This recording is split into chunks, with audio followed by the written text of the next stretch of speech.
President Cyril Ramaphosa made no secret of African countries' frustration with the West in his closing remarks at a new Global Financial Pact summit in Paris on Friday. The summit brings together the global financial fabric of solidarity and climate action by proposing concrete solutions to build a fairer, more effective, and more responsive global financial system. Here is what he had to say.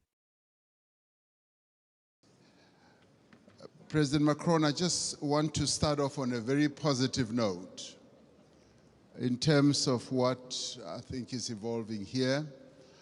I think there is consensus that is clearly embraced by everyone that we need to address climate and poverty because they go together, there's a nexus. And as it were, we need to burn the candle on both sides. So that's important, so that's agreed. And we all recognize and accept that we need capital at scale to address the key challenges that many countries in the world face, particularly the developing economy countries. And we also would be agreed that there needs to be more cooperation and coordination between your development banks, multilateral development banks, and the private sector.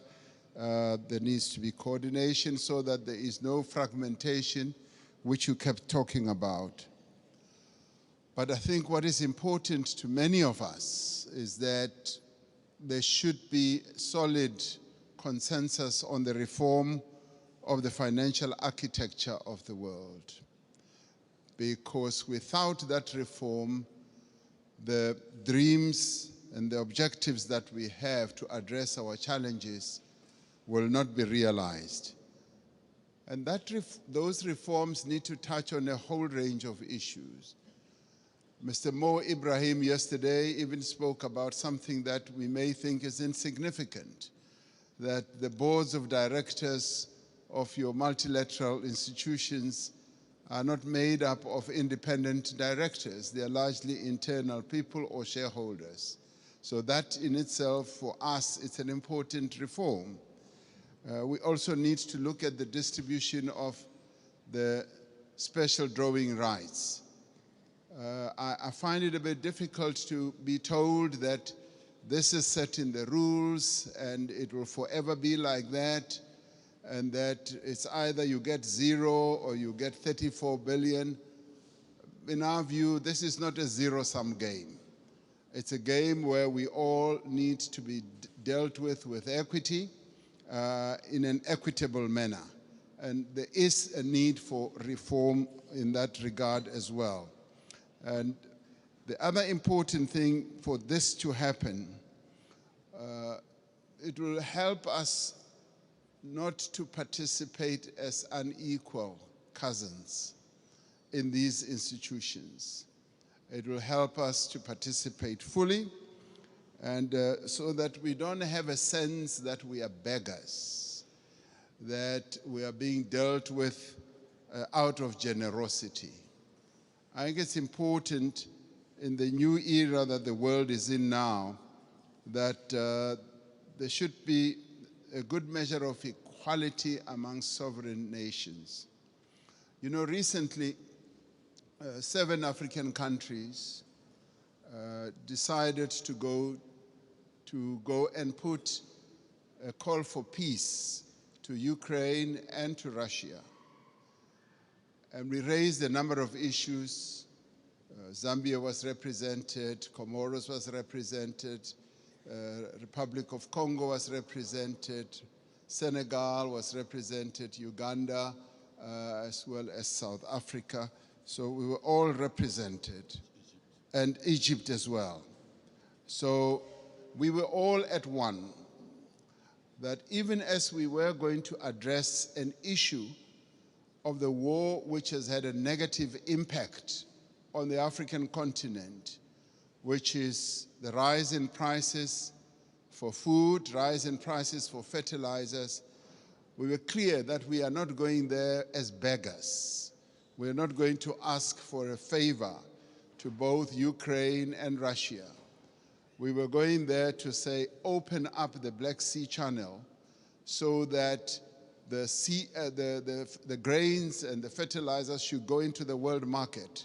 So we were not on a begging mission, even as we are in great need as a continent and all that. That should go to demonstrate that Africa should never be seen as a continent that needs generosity. We want to be treated as equals. Even in the multilateral institutions, we want to be treated as equals. And if our equity is at a low ebb, there must be ways in which that can be addressed. To us, this is very important. Our sovereignty is one of the things that we hold on dearly to. And we demonstrated that very clearly to both President Zelensky and to President Putin when it came to this issue. Even as there were suggestions that, yes, we can donate this, we can donate that, we said, we want you to release these grains and fertilizers to the world market so that the world can trade in these commodities and other issues we can handle in a different way. I wanted to make that point so that it should be understood where Africa has evolved up to. We want to be key players on the world stage, want to be key players even in the financial markets and in the MDBs. Now, these are the positive things.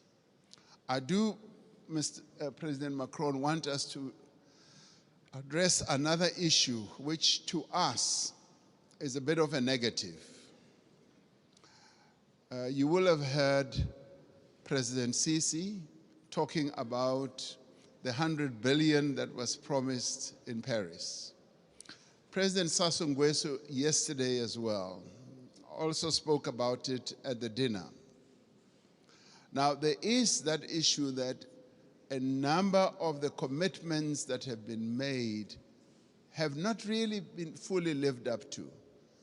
But before I get into details, let me immediately say that we recognize the many initiatives that have been put on the table, and a number of countries here have done so. Germany has gone out of the way to put a number of initiatives, and the US has also done a number of things. But there have been times when we felt like we were beggars. I played a key role as chair of the African Union during the COVID period. We felt like we were beggars when it came to vaccine availability, when we felt we needed access to vaccines, and the Northern Hemisphere countries had bought all the vaccines in the world, and they were hogging them. And they didn't want to release them at the time when we needed them most. And we felt like we were begging. And at times it felt like they would just be droppings from the table, that yes, we will give you that and that. And let me tell you something that generated a lot of resentment. We resented that, and it got worse when we said we want to manufacture our own vaccines. And when we went to the WTO, there was a lot of resistance, enormous resistance. And we kept saying, what is more important, life or profits by your big pharmaceutical companies?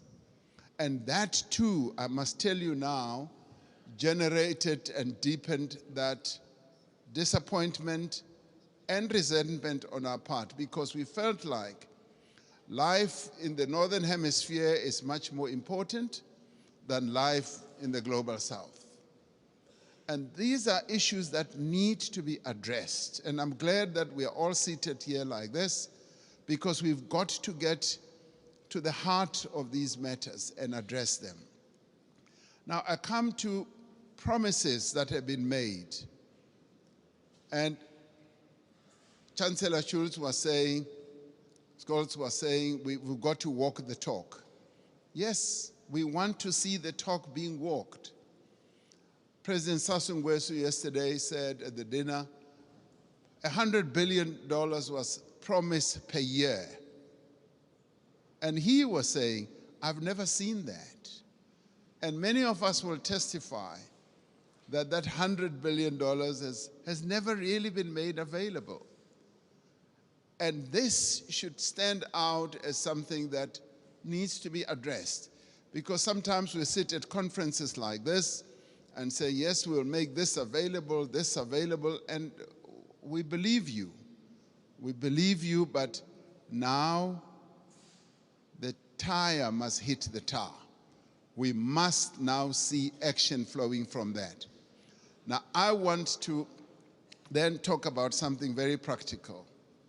President Sassou Nguesso raised it yesterday. He said he would be happy if flowing from this summit, we do something very practical on the infrastructure side. Having said that 600 million people in Africa do not have electricity, and yet we've got all the resources to generate electricity, particularly the mighty Congo River, and that there have been plans to build a number of power stations that will generate, in my calculation, up to 70,000 megawatts. And he said, and I want to speak in support of this proposal, that to prove that these summits are not summits where we just talk, flowing from the Paris COP as well as others, let us now put